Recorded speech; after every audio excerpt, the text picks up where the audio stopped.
ಜ್ಞಾನಸಿದ್ಧಂ ತಪಸ್ಸಿದ್ಧಂ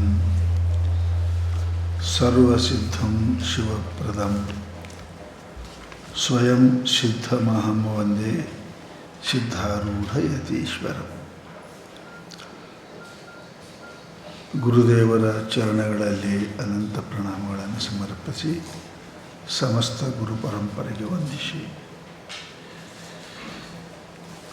ಅಕಾರಣ ಕರುಣಾಶಾಲಿಗಳಾದ ಶಂಕರ ಭಗವತ್ಪಾದರು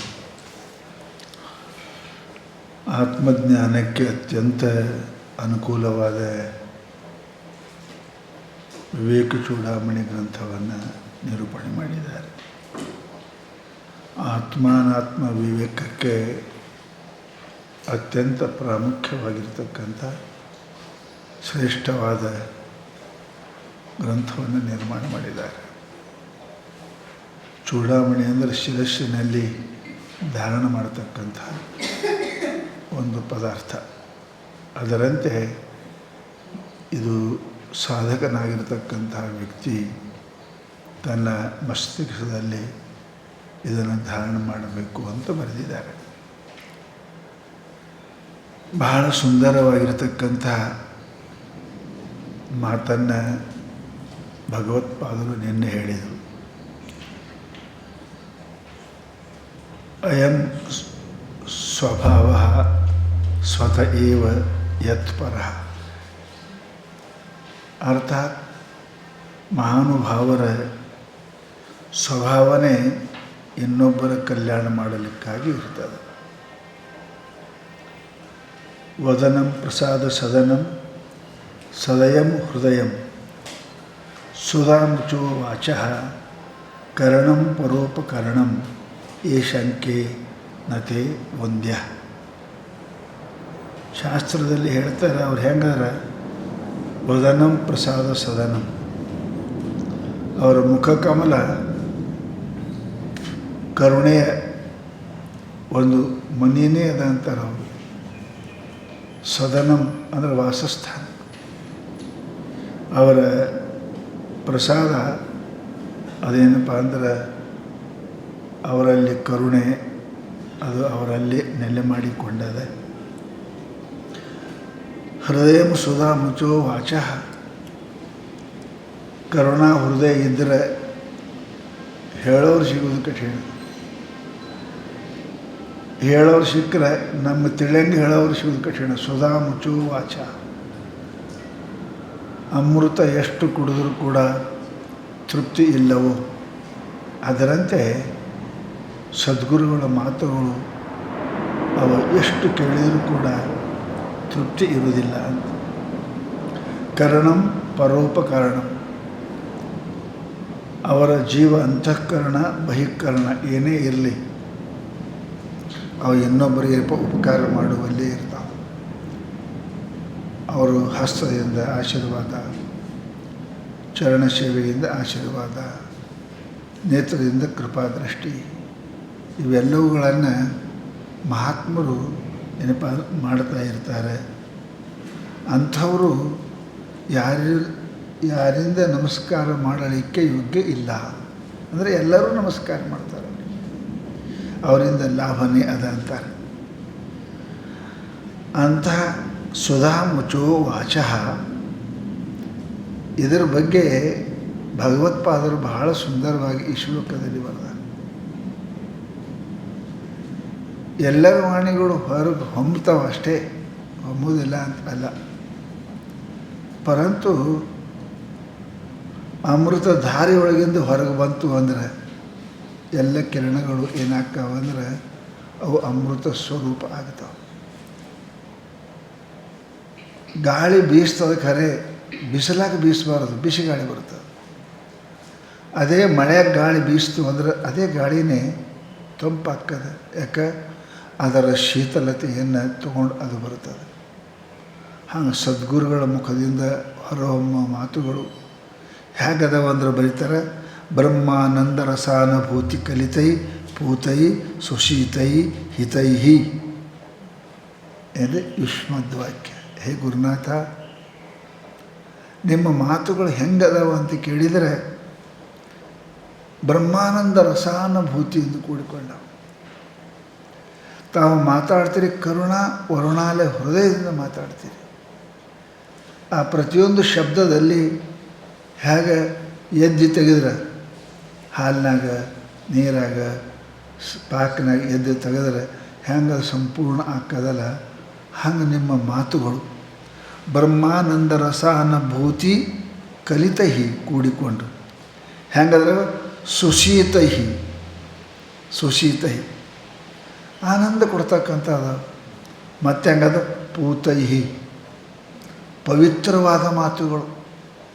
ಹೆಂಗೆ ಎಷ್ಟು ಪಾಪಿ ಕೂಡ ಗಂಗಾ ನದಿಯಲ್ಲಿ ಮುಳುಗೆದ್ದು ಬಂದ ಅಂದರೆ ಅವ ಪುಣ್ಯಾತ್ಮ ಆಗ್ತಾನೋ, ಅದರಂತೆ ನಿಮ್ಮ ಸಕಲ ಮಾತುಗಳು ಬ್ರಹ್ಮಾನಂದ ರಸದಲ್ಲಿ ಮುಳುಗಿ ಹೊರಗೆ ಬರ್ತಾವೆ, ಎಲ್ಲರಿಗೂ ಪವಿತ್ರ ಮಾಡ್ತಾವೆ. ಅವರ ಕರ್ಣವನ್ನು ಅವರ ಮನವನ್ನು ಪವಿತ್ರ ಮಾಡ್ತಕ್ಕಂಥ ಮಾತುಗಳು ಸದ್ಗುರುನಾಥ ನಿಮಗೆ. ಅದು ಹೆಂಗೆ ಸುಶೀತಹಿ ಅತ್ಯಂತ ಶೀತ. ಏನು ಶೀತ ಮಾಡ್ತದೆ? ಹಿತೈಹಿ ಅತ್ಯಂತ ಹಿತಕಾರಿಯಾದ ತಾಪ ತಪ್ತನಾದ ಮನುಷ್ಯನಿಗೆ ಹಿತಕಾರಿ. ಇದು ಏನು ತಪ್ತ ಅಂತ ಕೇಳಿದರೆ ಸಂತಪ್ತಂಭವ ತಾಪದಾವಧಾನ ಜ್ವಾಲಾಭಿರೇನಂ ಪ್ರಭು ಕೆಳಗೆ ಹೇಳ್ತಾರೆ ಅವರು. ಏನಪ್ಪ ಅಂದಿಗೆ ಏನಾಗ್ಯದಪ್ಪ ಅಂತ ಪೂತಾಗಕ್ಕೆ ಹಲಸು ಏನಾಗಿದೆ,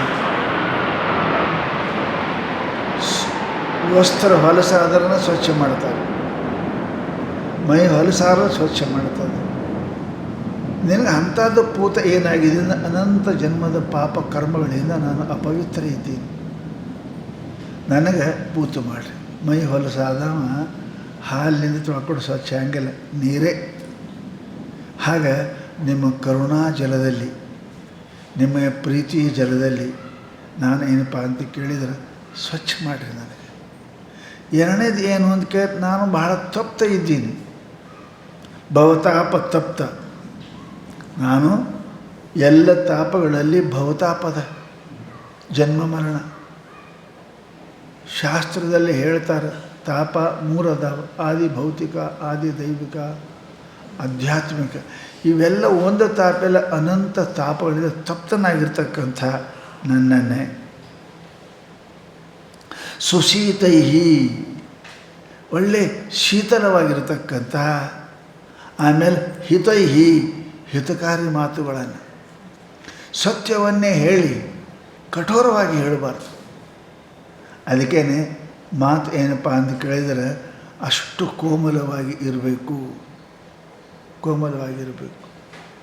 ಗುಲಾಬಿ ಹೂವಿಲೆ ಹೊಡೆದ್ರೆ ಏನಾಗಿಲ್ಲ, ಕಟ್ಗಿಲೆ ಹೊಡೆದ್ರೆ ತ್ರಾಸಕ್ಕ. ಗುಲಾಬಿ ಹೂವು ಮತ್ತು ಸುಗಂಧನ ಕೊಡ್ತದೆ, ಅವನಿಗೆ ಮೃದುನು ಆಗ್ತದೆ. ಹಂಗೆ ಕಠೋರ ಮಾತು ಇಲ್ಲ, ಭಾಳ ಹಿತವಚನವೇ ತೊಡವೇನಿಪ ದಾನವನು. ಅದಕ್ಕೆ ಹಿತೈಹಿ ಬ್ರಹ್ಮಾನಂದ ರಸದಲ್ಲಿ ಕೂಡಿಕೊಂಡಿರತಕ್ಕಂಥ, ಹೆಂಗೆ ಬಾವಿಯ ನೀರನ್ನು ಹಗ್ಗದಿಂದ ಮೇಲೆ ತೆಗಿತಾರೋ ಅದರಂತೆ ನೀವು ಆನಂದ ಘನಸ್ವರೂಪ ನಿಮ್ಮ ಹೃದಯದಲ್ಲಿ ಅದನ್ನು ತೆಗಿಯೋಕ್ಕೆ ವಚನವೆಂಬ ಸೋಪಾನವನು ಅಂತ ಬರೆದ್ರು ಶರಣರು. ವಚನ ಏನಪ್ಪ ಅಂದ್ರೆ ಒಳಗೆ ನೀರು ಹೆಂಗೆ ತರಾಗ ಪಾವುಟಿಗೆ ಅದಾವ, ಸ್ಟೆಪ್ಸ್ ಅದಾವ, ಹಂಗೆ ಮಹಾತ್ಮರ ಮಹಾನುಭಾವನ ವಚನಗಳು ಆ ಕರುಣೆಯನ್ನು ಹೊರತರಕ್ಕೆ ಎದರಿಂದ ಬರಬೇಕು? ಅದು ಕರುಣಾ ದೃಷ್ಟಿಯಿಂದನೂ ವಚನದಿಂದನೂ ಹಸ್ತದಿಂದನೂ ಬರ್ತದೆ. ಅವ್ರ ಕರುಣ ಕೈ ಮೇಲೆ ಮುಡ್ತಾರೆ, ಕೃಪಾದೃಷ್ಟಿಯಿಂದ ನೋಡ್ತಾರೆ, ಅವ್ರ ಪ್ರೀತಿಯಿಂದ ಮಾತನಾಡ್ತಾರೆ. ಇವು ಹೊರಗೆ ಬರಕ್ಕೆ ಹೊರಗೆ ಬರಬೇಕು. ಸೋಪಾನವ ಕಟ್ಟಿ ಅಂದರು ಶರಣರು. ಅದಕ್ಕೆ ಹಾಗೆ ನಿಂದೇನದಪ್ಪ ಸದ್ಗುರುನಾಥ, ಅದು ನಿನ್ನ ಹೊರಗೆ ತರ್ತಿ. ನೀನು ಬ್ರಹ್ಮಾನಂದ ರಸ ನಿನ್ನಲ್ಲಿ ತುಂಬಿದ ಹೃದಯದಲ್ಲಿ. ಆ ರಸ ಹೊರಗೆ ಬರಬೇಕಾದ್ರೆ ಹೆಂಗೆ? ಆ ರಸ ಅನುಭೂತಿ ಹೊರಗೆ ಬರಬೇಕಾದ್ರೆ ಸುಶೀತೈಹಿ ಹಿತೈಹಿ ವಾಕ್ಯ ಕಲಸೋಜ್ಜಿತೈಹಿ. ವಾಕ್ಯವೆಂಬ ಕೊಡದಿಂದ, ಕೊಡನೇ ಒಳಗೆ ಬಿಡ್ತಿರಲ್ಲ, ಆ ಕೊಡ ಬಿಟ್ಟು ಆ ಶೀತಲವಾದ ನೀರು ಹೆಂಗೆ ತರ್ತಾರೆ ಹೊರಗೆ, ಹಂಗೆ ನಿನ್ನ ಹೃದಯವೆಂಬ ಕೂಪದಲ್ಲಿ ಬ್ರಹ್ಮಾನಂದ ರಸ ಅದ. ನೀವು ತತ್ಚಿಂಚನಂ ತತ್ಕಥನಂ ಮಾಡಿ ಸದಾ ಅದನ್ನು ಬೆಳೆಸ್ತೀರಿ. ನಿಮ್ಮಲ್ಲಿ ಆನಂದದ ಝರಿ ಅದ, ನಿಮ್ಮಲ್ಲಿ ಆನಂದ ಝರಿ ಅದ, ನಿಮ್ಮಲ್ಲಿ ಯೋಗದ, ನಿಮ್ಮಲ್ಲಿ ಸಮಾಧಿ ಅದ, ನಿಮ್ಮಲ್ಲಿ ಅಂತರ್ಮುಖತ್ವ ಅದ. ಅದೆಲ್ಲ ನಿಮ್ಮಲ್ಲಿ ಸಾಕಷ್ಟು ಬ್ರಹ್ಮಾನಂದ ರಸ. ಅದನ್ನು ಹೊರಗೆ ತೊಗೊಂಬರ್ರಿ. ಹೆಂಗೆ ಹೊರಗೆ ಬರಬೇಕು? ಶಿಷ್ಯನಿಗೆ ವಾಕ್ಯೋಜ್ಜಲತೆ ಹೇಳ್ತಾರೆ. ಅವ್ರೇನಪ್ಪ ಅಂದ್ರೆ ವಾಕ್ಯ ಕಲಶೋಜ್ಜಿತೈ, ವಾಕ್ಯವೆಂಬ ಕೊಡದಿಂದ. ಹೌದಲ್ಲ? ನೀರು ಹೆಂಗೆ ತರ್ತಾರೆ? ವಾಕ್ಯ ಕಲಶೋಜ್ಜಿತೈ ಹಂಗೆ ಹೊರಗೆ ತರ್ತಾರೆ. ನಿಮ್ಮ ಅನಂತ ಮೃದು ಬೋಧನೆಯಿಂದ, ಕೃಪಾಬೋಧನೆಯಿಂದ ಆ ವಾಕ್ಯವೆಂಬ ಕಲಶ ತತ್ವಮಸಿ ಶಾಸ್ತ್ರ ಹೇಳ್ತಾರಲ್ಲ, ಪ್ರಜ್ಞಾನಮಾನಂದಂ ಬ್ರಹ್ಮ. ಇವೆಲ್ಲ ವಾಕ್ಯಗಳಿಂದ ಏನಪ್ಪ ಅಂದ್ರೆ ನಿಮ್ಮ ಹೃದಯದಲ್ಲಿ ತುಂಬಿರತಕ್ಕಂಥ ಆ ಆನಂದ ರಸವನ್ನು ವಾಕ್ಯದೆಂಬ ಕೊಡದಿಂದ ಹೊರಗೆ ತರ್ತೀರಿ. ಅದು ಹೆಂಗದಂತ ಅವರು ಶ್ರುತಿ ಸುಖೈ ಇಟ್ಟ ನೋಡ್ರಿ. ಶ್ರುತಿ ಸುಖೈ, ಕರ್ಕಶವಾಣಿ ಇಲ್ಲ, ಹಸನ್ಮುಖವಾಗಿ ಸುಂದರವಾಗಿರ್ತಕ್ಕಂಥ ಶಬ್ದಗಳನ್ನು ಪ್ರಯೋಗ ಮಾಡಿ ಹೇಳೋದು ಮಾತು ಒಂದೇ ಇರ್ತದೆ. ಹೇಳುವಲ್ಲಿ ಕುಶಲತೆ ಇರ್ತದೆ. ಆ ಮಾತುಗಳು ಕುಶಲತೆಯಿಂದ ಏನಪ್ಪ ಅಂತ ಕೇಳಿದ್ರೆ ಅಂತಾರೆ ಅವರು ಶ್ರುತಿ ಸುಖೈ. ಶ್ರುತಿ ಅಂದ್ರೆ ಕಿವಿ, ಕೇಳಾಕ ಆನಂದ ಆಗಿರಬೇಕು. ಶಬ್ದಗಳು ಹೆಂಗಿರಬೇಕು ಅಂತಂದ್ರೆ ಲಲಿತ ಪದಗಳಿಂದ ಮೃದು ಪದಗಳಿಂದ ಇರಬೇಕು.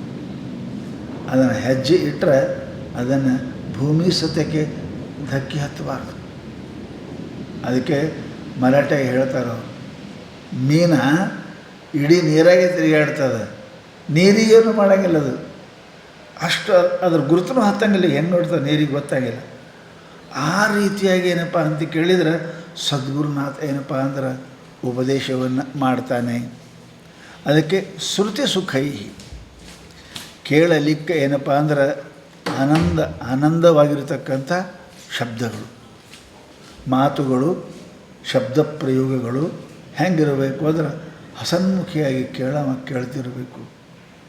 ನಮ್ಮ ಮನುಷ್ಯನಿಗೆ ಏನಪ್ಪ ಅಂದ್ರೆ ಗ್ರಹಣ ಮಾಡ್ತಕ್ಕಂಥದ್ದು ಕುತೂಹಲ ಶಬ್ದ, ಇನ್ನೇನು ಹೇಳ್ತಾರೋ, ಇನ್ನೇನು ಬರ್ತದೋ ಅನ್ನತಕ್ಕಂಥ ಕುತೂಹಲ ಅವನಲ್ಲಿ ಕೆರಳಿಸುವಂಥ ಮಾತು. ಶ್ರುತಿ ಸುಖೈ ಏನು?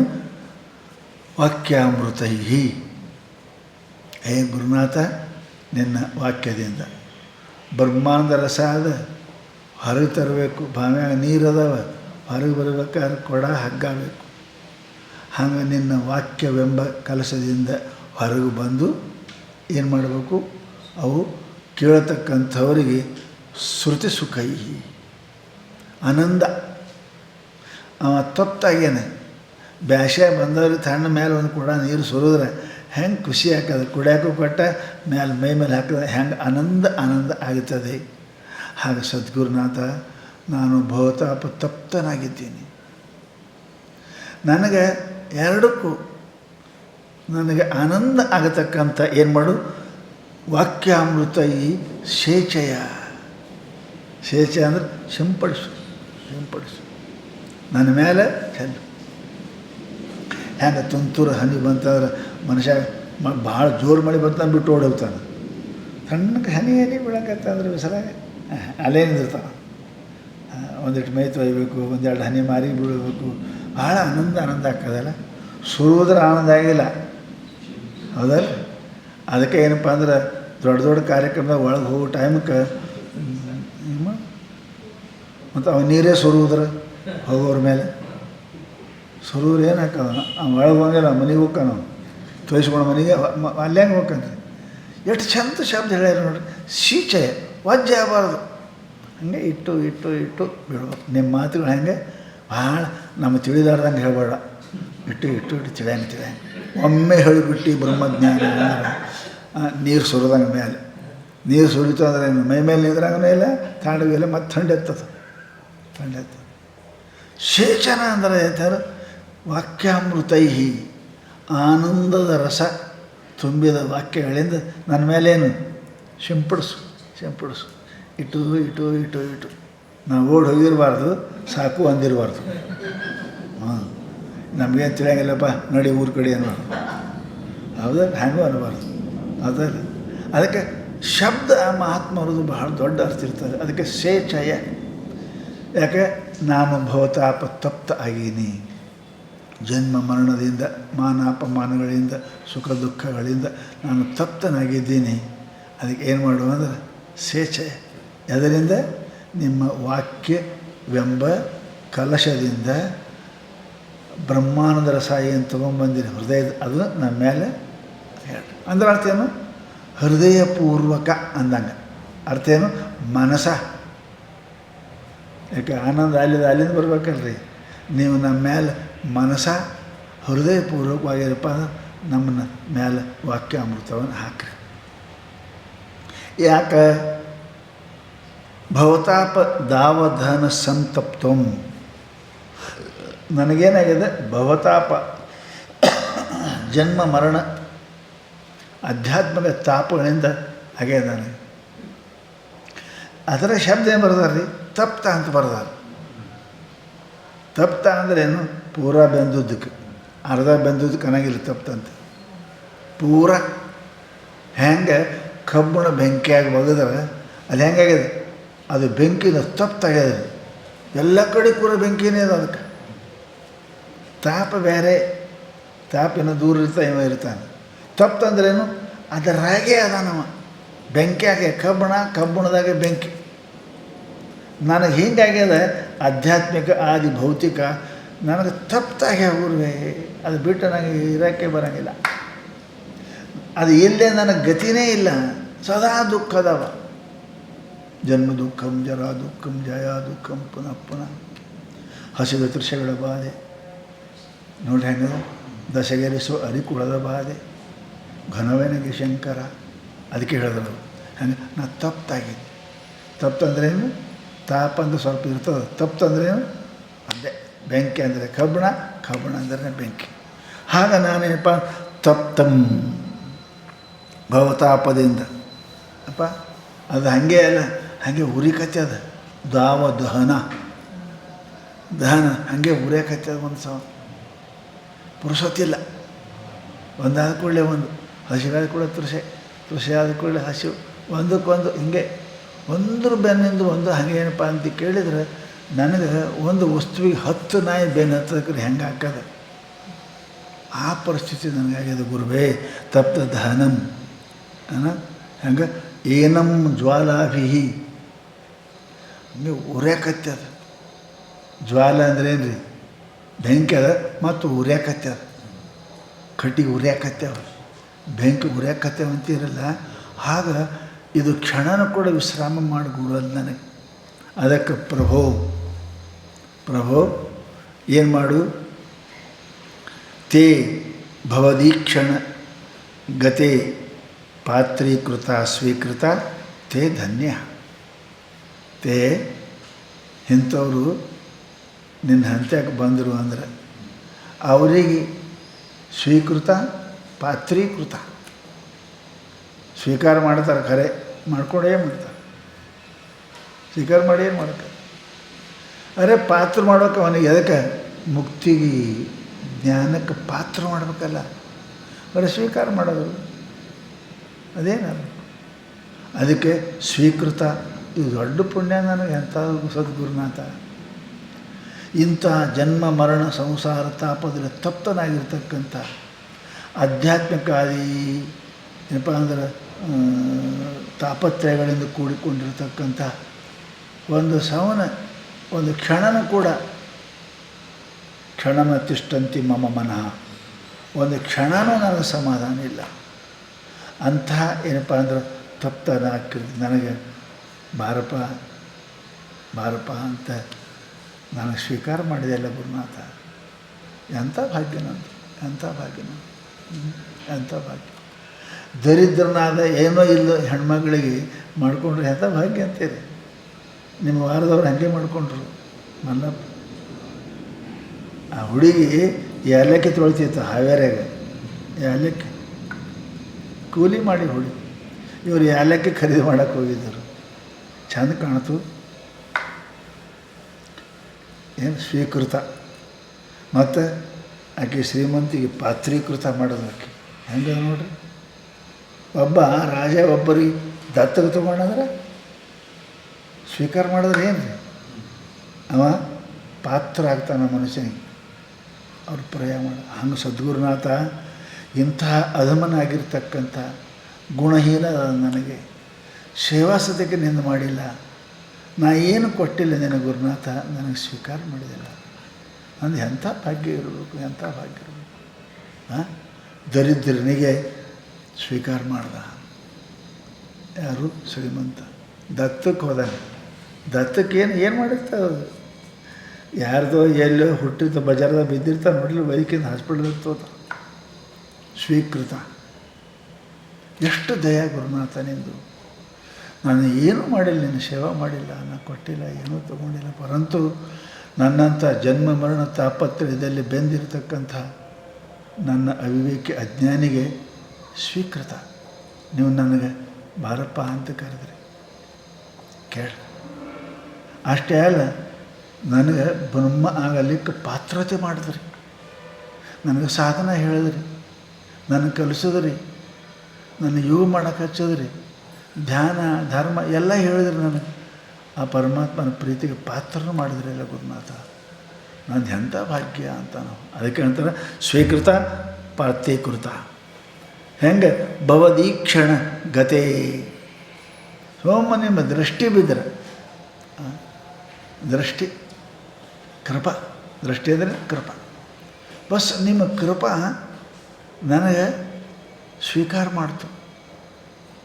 ನಾ ಅಧಮನಾಗಿರ್ತಕ್ಕಂಥ ಅಜ್ಞಾನಿಯಾಗಿರುವ, ಕಿಂಚಿಜ್ಞನಾಗಿರುವ, ಮಹಾಪಾಪಿಯಾಗಿರುವ, ಪಾಪೋಹಂ ಪಾಪಕೃತೋಹಂ ಅಂತ ಹೇಳ್ತಾರಲ್ಲ, ಅಂತಹ ನನಗೆ ನೀವು ಸ್ವೀಕಾರ ಮಾಡಿದ್ರಲ್ಲ, ಸ್ವೀಕಾರ ಮಾಡಿದ್ರಿ. ಅಷ್ಟೇ ಅಲ್ಲ, ಪರಮಾತ್ಮನ ಆಗಲಿಕ್ಕೆ ಪಾತ್ರ ಮಾಡಿದ್ರಲ್ಲ, ನನಗೆ ಪಾತ್ರ ಮಾಡಿ ಸ್ವೀಕೃತ ಪಾತ್ರಕೃತ. ಅದಕ್ಕೆ ಹೇ ಸದ್ಗುರು, ಅಂಥವರು ಭಾಳ ಧನ್ಯರದಾರ. ಯಾವರಿಗೆ ಸದ್ಗುರು ಸ್ವೀಕಾರ ಮಾಡ್ತಾನೆ, ಯಾರಿಗೆ ಪರಮಾತ್ಮನ ಪ್ರಾಪ್ತಿಗೆ ಆತ್ಮಜ್ಞಾನಕ್ಕೆ ಪಾತ್ರ ಮಾಡ್ತಾನೆ, ಅವರು ತೇ ಧನ್ಯ. ಅವರಂಥ ಜಗತ್ತಿನವರು ಧನ್ಯರು ಮತ್ತು ಯಾರೂ ಇಲ್ಲ. ನಮ್ಮದು ಧನವುಳ್ಳವರು ಧನ್ಯ ಅಂತೇವೆ ನಾವು. ಹೌದು, ಶಾಸ್ತ್ರದ ಹೇಳಿದೆ, ಎಲ್ಲ ಧನಕ್ಕಿಂತಲೂ ಆತ್ಮಧನ ಭಾಳ ದೊಡ್ಡದು. ಆತ್ಮಧನಕ್ಕಿಂತಲೂ ಮತ್ತೊಂದು ಲಾಭವೇ ಇಲ್ಲ. ಯಸ್ಮಾತ್ ಪರಮ ಲಾಭವನ್ನ ವಿದ್ಯತೆ. ಕೀರ್ತಿಯಲ್ಲಿ ಅದಕ್ಕಿಂತ ಹೆಚ್ಚಿನ ಲಾಭ, ಅದಕ್ಕಿಂತ ಹೆಚ್ಚು ನನಗಿಂತರಾರೂ ಸಿರಿವಂತರಿಲ್ಲ. ಹೇಳ, ನನಗಿಂತ ಸಿರಿವ ಇಂಥ ಪದವಿಯನ್ನು ಕೊಟ್ಟು ಸದ್ಗುರುನಾಥ ನನಗೆ ಸ್ವೀಕಾರ ಮಾಡಿದೆ. ನಿನಗೆ ನಾನು ಪರಮಾತ್ಮನ ಪ್ರಾಪ್ತಿಗೆ ಪಾತ್ರನನ್ನಾಗಿ ಮಾಡಿದೆ. ಅದಕ್ಕೇನಪ್ಪ ಅಂದ್ರೆ, ಯಾರು ಇಂಥ ಸದ್ಗುರು ಕೃಪೆಗೆ ಪಾತ್ರ ಆಗ್ತಾರೆ ತೇ ಧನ್ಯ. ಜಗತ್ತಿನೊಳಗೆ ಧನ್ಯರು ಯಾರು ಅಂತ ಕೇಳಿದರೆ, ಗುರು ಕೃಪೆಗೆ ಪಾತ್ರ ಆದವರು, ಆ ಗುರು ಸ್ವೀಕಾರ ಮಾಡಿದವರು ಜಗತ್ತಿನೊಳಗೆ ಅವ್ರಿಗಿಂತ ಧನ್ಯರು ಮತ್ತಾರು ಇಲ್ಲ ಅಂತ ಅವ್ರದ್ದು. ಅವರು ಯಾಕಂದ್ರೆ ಅವರು ಕೃಪಾ ಆಯಿತು ಅಂದರೆ ಜಗತ್ತಿನೊಳಗೆ ಅಲಭ್ಯವಾದ ವಸ್ತುನೇ ಇಲ್ಲಲ್ಲ, ಅಲಭ್ಯ ವಸ್ತುನೇ ಇಲ್ಲ. ಅದಕ್ಕೆ ಹೇಳ್ತಾರೆ ಅವರು ಮರಾಠಿಗೆ, ಸ್ವರ್ಗ ಜಯಾಚಿ ಪಾಯರಿ ಮೋಕ್ಷ ಜಾಂಚ ಆಜ್ಞಾಧಾರಿ ಐಸಾ ಸಂತಾಂಚಿ ಮಹಿಮಾ ಪಾಯವಣಿ ಹೇ ಶಿಷ್ಯ. ಏನಪ್ಪ ಅಂತ ಕೇಳಿದರೆ, ಬ್ರಹ್ಮ, ಶಿವಬ್ರಹ್ಮ. ಶಿವ ಬ್ರಹ್ಮ ಅವ್ರ ಪಾವಟುಣಿಗೆ ಅದಾರಂತ. ಹೆಂಗೆ ನೋಡ್ರಿ ಸಂತರು ಎಷ್ಟು ಹೇಳ್ತಾರೆ ಅವರು. ಯಾರು? ಸ್ವರ್ಗ ಜಯಾಚಿ ಪಾಯರಿ. ಸ್ವರ್ಗ ಅವ್ರ ಕಾಲಿಡೋ ಜಾಗ ಅದು. ಅವರು ಅಲ್ಲಿ ಬ್ರಹ್ಮಗ್ಯಾರ ಬ್ರಹ್ಮ. ಇವೆಲ್ಲ ಅದ. ಸ್ವರ್ಗ ಜಯಾಚಿ ಪಾಯರಿ ಮೋಕ್ಷ ಜಾಂಚ ಆಜ್ಞಾಧಾರಿ. ಅವರ ಸೇವಕ ಅದ, ಸೇವಕ. ಕೇಳ್ತದೆ ಸೇವಕ ಅಂದರೆ ಜ್ಞಾನ ಮಾಡಿಕೊಡ್ತಾರೆ, ಮುಕ್ತನಾಗ್ತಾನ ಮನುಷ್ಯ. ಬ್ರಹ್ಮಕ್ಕಿಂತ ಮೇಲದಾನ.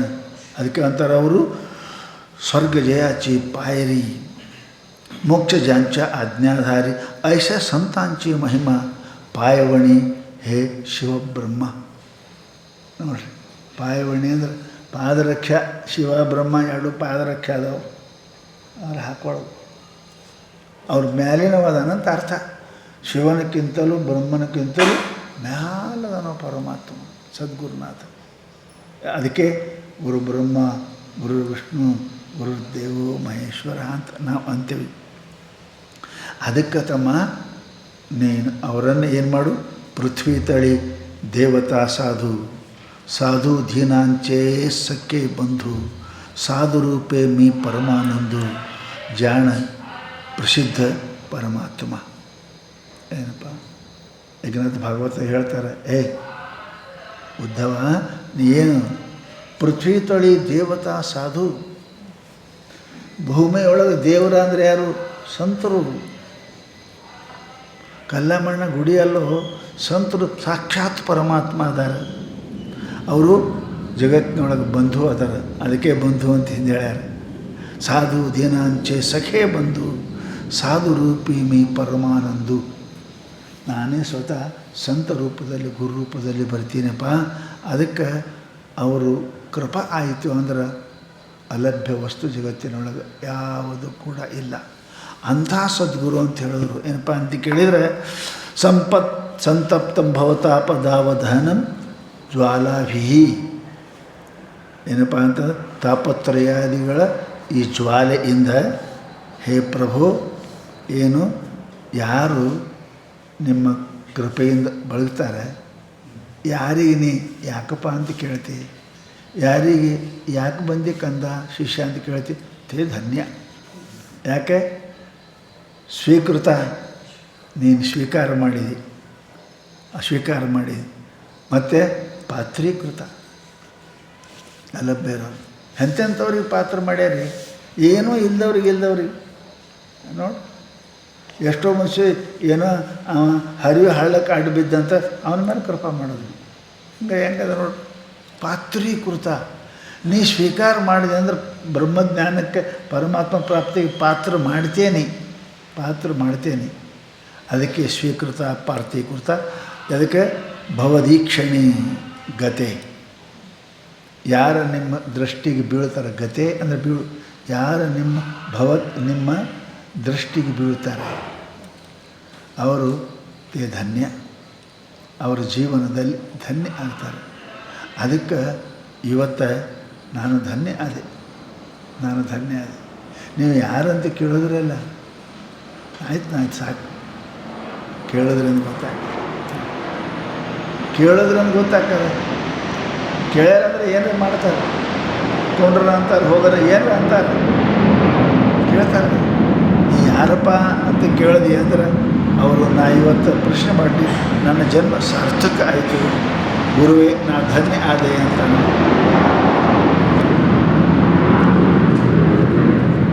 ಇದು ಏನಪ್ಪ ಅಂತ ಕೇಳಿದರೆ,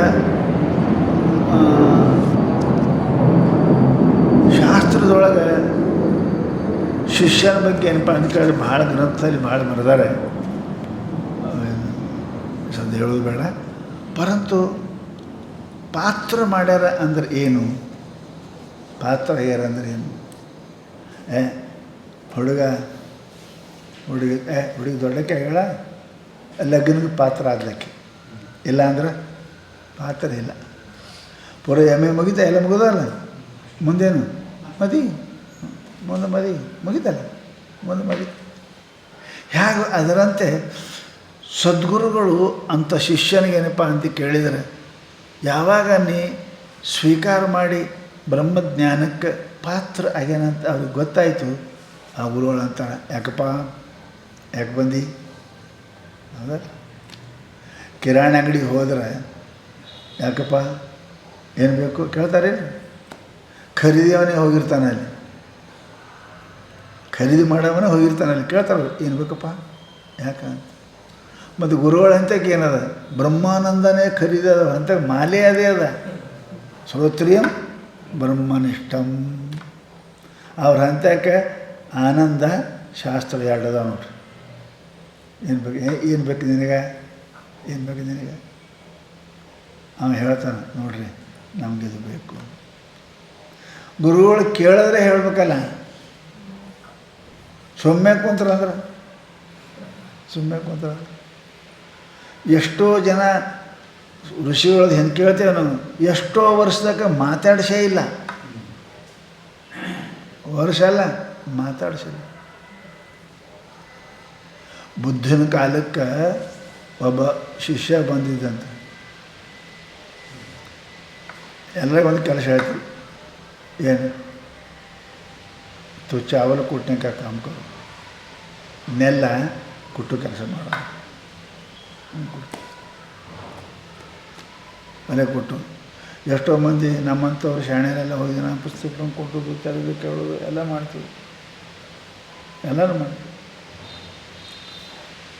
10-12 ವರ್ಷ ಆದಮೇಲೆ ಅವರು ಕೇಳಿದರಂತ ಬುದ್ಧರು, ಆತ್ಮ ಅನಾತ್ಮ, ಆತ್ಮದ ಅಭಿಮಾನ ಜ್ಞಾನ ಅನುಭವ ಕೇಳಿದ್ರಂತ. ಕೊಂಡ್ರೆ ಹೇಳ್ತೀನಿ ಅಂತ ಹೇಳ್ತೀನಿ ಕುಂಡ್ರು ಅಂತ. ಮಂದಿರ ಬಂದು ಕುಂತರು, ಎಲ್ಲರೂ ಬಂದು ಕುಂತರು. ಅವನಿಗೆ ಕರೀರಿ ಅಂದರು, ಈ ಮಂದಿಗೆ ಗೊತ್ತಾಗೋ ಸಲುವಾಗಿ ಕರೀರಿ ಅಂತ. ಅವನಿಗೆ ಬಾ ಅಂದ್ರೆ ಯಾಕಂದ್ರೆ ಬ್ರಹ್ಮಜ್ಞಾನ ಹೇಳ್ತಾರಂತ. ಅದಕ್ಕೆ ಬಾ ನನಗೆಲ್ಲ ಆಗ್ಯದ ಹೋರಿ ನಾವು, ನಿಮ್ಮ ಜ್ಞಾನ ನನಗೆಲ್ಲ ಆಗ್ಯದ ಹೋರಿ ಅಂತ. ಯಾಕೆ? ಗುರು ಕೃಪಾ. ಗುರುಗಳ ಮಾತಿನಲ್ಲಿ ನಿಷ್ಠೆ ಇದ್ರೆ ಜ್ಞಾನ ತಾನೇ ಬರ್ತದೆ ರೀ. ತೆಗೀರಿ, ನೀರು ಓಡಿ ತಾನೇ ಬರ್ತಾವೆ. ನೀರಿನ ಸಲುವಾಗಿ ನೀವು ಪ್ರಯತ್ನ ಮಾಡ್ಬೋದು. ನೀರೇನು ನೀರು ಹೇಳೋದು ಬರ್ತವೆ, ಮಳೆ ತಾನೇ ಆಗ್ತದೆ. ನಿಂದ ಜಗನೇ ಇಳುಕಲಿತ್ತು ಅಂದ್ರೆ, ಪೂರಾ ಸ್ಲೂಪ್ ಇತ್ತು ಅಂದ್ರೆ ಬರ್ತದೆ, ಹರಿತದೆ, ಹೋಗ್ತದೆ. ತೆಗ್ಗೇ ಇಲ್ಲ ಅಲ್ಲಿ, ಗುಂಡೇ ಇಲ್ಲ ಅಲ್ಲಿ. ಶ್ರದ್ಧೆ ಅಂತಕ್ಕಂಥದ್ದು ಭಾಳ ಜರೂರಿ ಇರ್ತದೆ.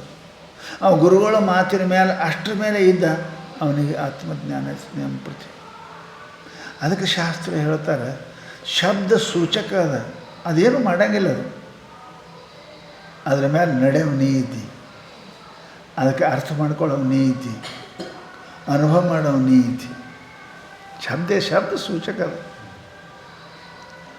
ಅದಕ್ಕೆ ನಿನ್ನ ವೃತ್ತಿಯೊಳಗೆ ಅದನ್ನು ಅನುಭವ ಮಾಡೋದು ಅಷ್ಟು ಸುಲಭ ಅಲ್ಲ.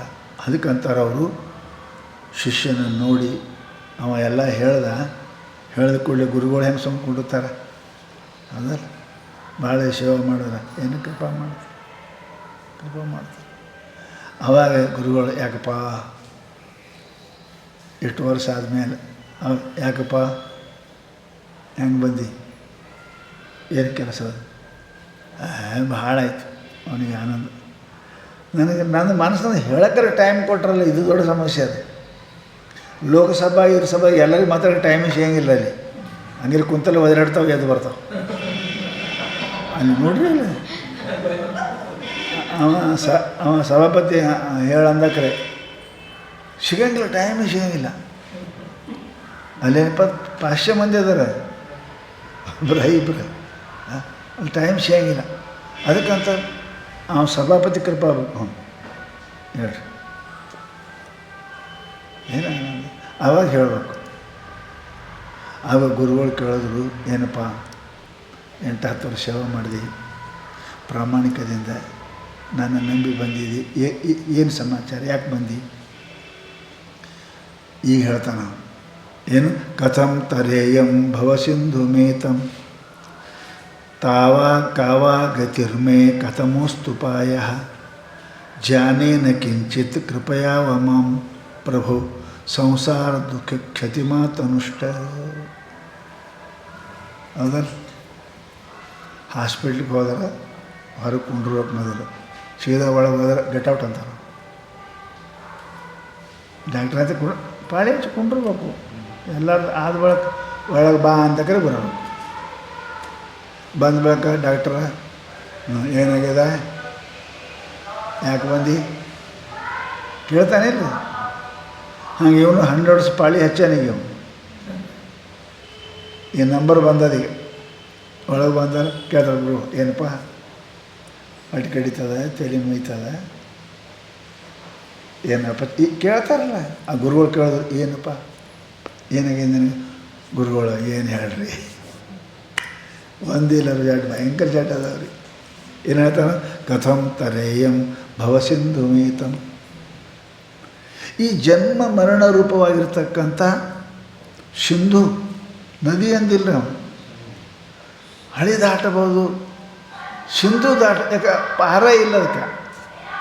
ಅಲ್ಲ ಭವಸಿಂಧು ಜನ್ಮ ಮರಣವೆಂಬ ಈ ಸಂಸಾರ ಸಾಗರವನ್ನು ಕಥಂ ತರೇಯಂ. ಇದು ಮೊದಲನೇ ಪ್ರಶ್ನೆ, ಯಾರು ಹೆಂಗೆ ದಾಟಬೇಕು ಮೊದಲನೇ ಪ್ರಶ್ನೆ.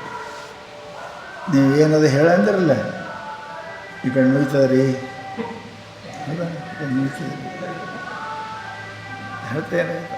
ಇದು ಮೊದಲೇದು ಏನೇನಾಗ್ತದೆ, ಕಥಂ ತರೇಯಂ ಭವಸಿಂಧು ಮೇತ.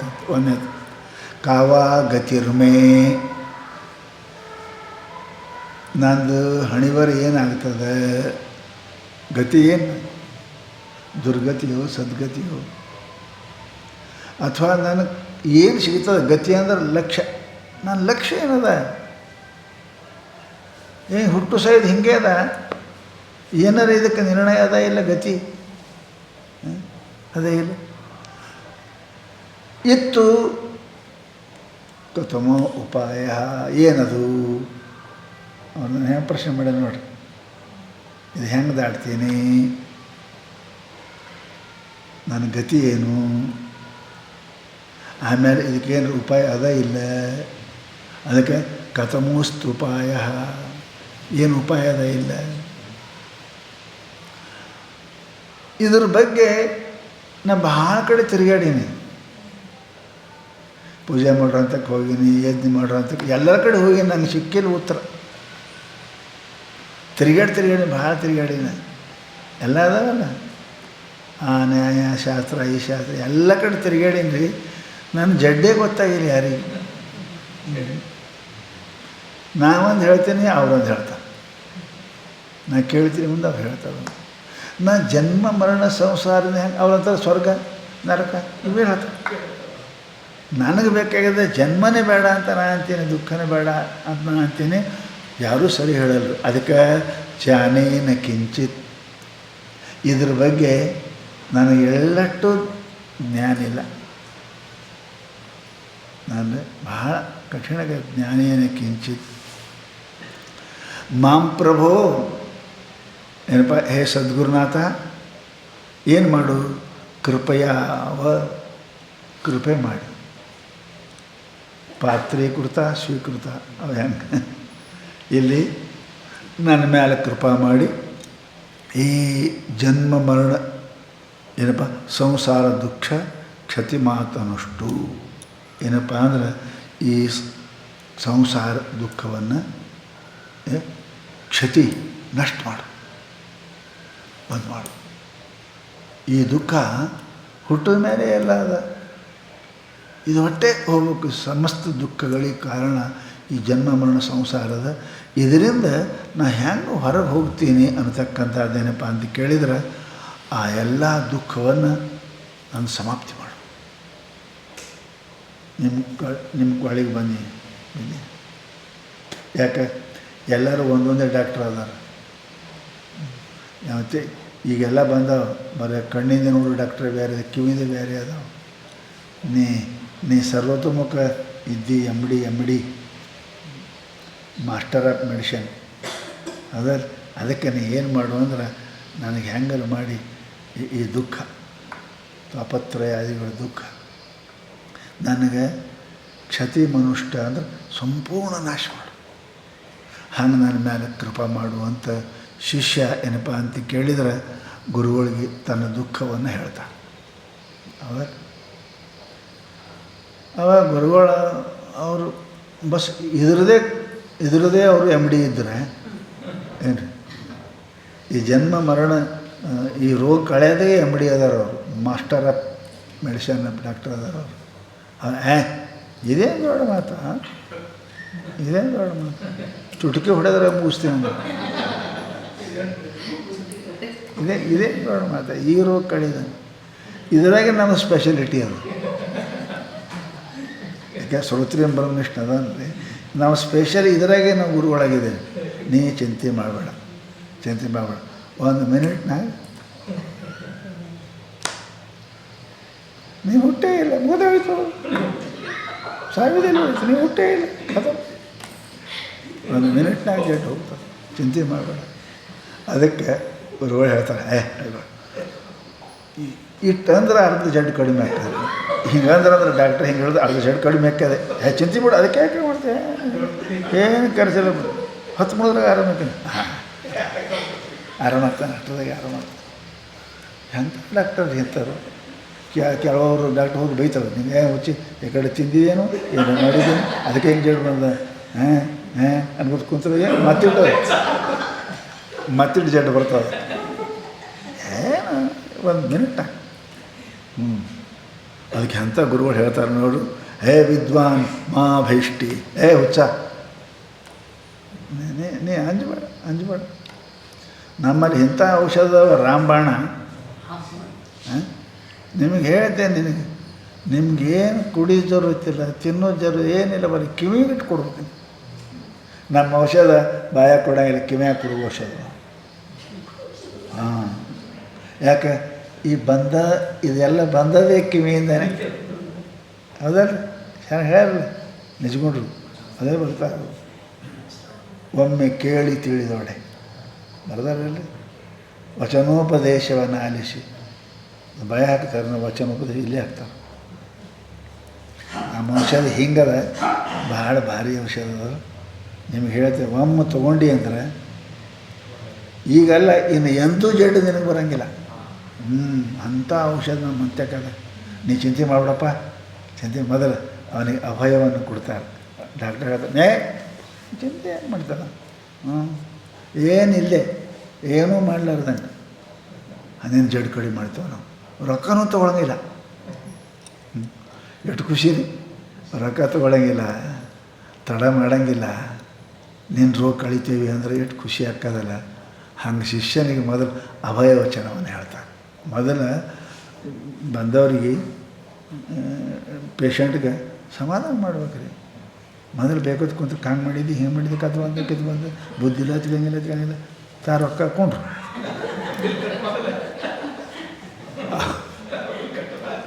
ಮತ್ತೆ ಜಡ್ಡು ಹೆಚ್ಚಾಕದ. ಸದ್ಗುರು ಹೆಂಗದ ನೋಡ್ರಿ. ಅದಕ್ಕಂತ ಮೊದಲೇ ಹೇಳಿದ್ರು, ಅಂಜಬೇಡ, ಮಹಾಭೈಷ್ಟ, ನಮ್ಮಲ್ಲಿ ಇಂಥ ಔಷಧ ಅದ, ಏನು ಈಗ ಹೋಗ್ತದ, ಮುಂದೆಂದು ಬರೋಂಗಿಲ್ಲ, ಅಂಥ ಔಷಧ, ನೀನು ಚಿಂತೆ ಮಾಡಬೇಡ ಅಂತ ಅಭಯ ವಚನವನ್ನು ಗುರುಗಳು ಕೊಡ್ತಾರೆ. ಅವ್ನಿಗೆ ಎಷ್ಟು ಆನಂದ ಆಗಿರ್ಬೇಕ್ರಿ, ಎಷ್ಟು ಆನಂದ ಆಗಿ ಶಿಷ್ಯನಿಗೆ ಭಾಳ ಆನಂದ ಆಗ್ತದೆ ಅವನಿಗೆ. ಆ ಅಭಯ ವಚನ ಮುಂದೆ ವಿಸ್ತಾರವಾಗಿ ಮತ್ತೆ ಹೇಳೋದು.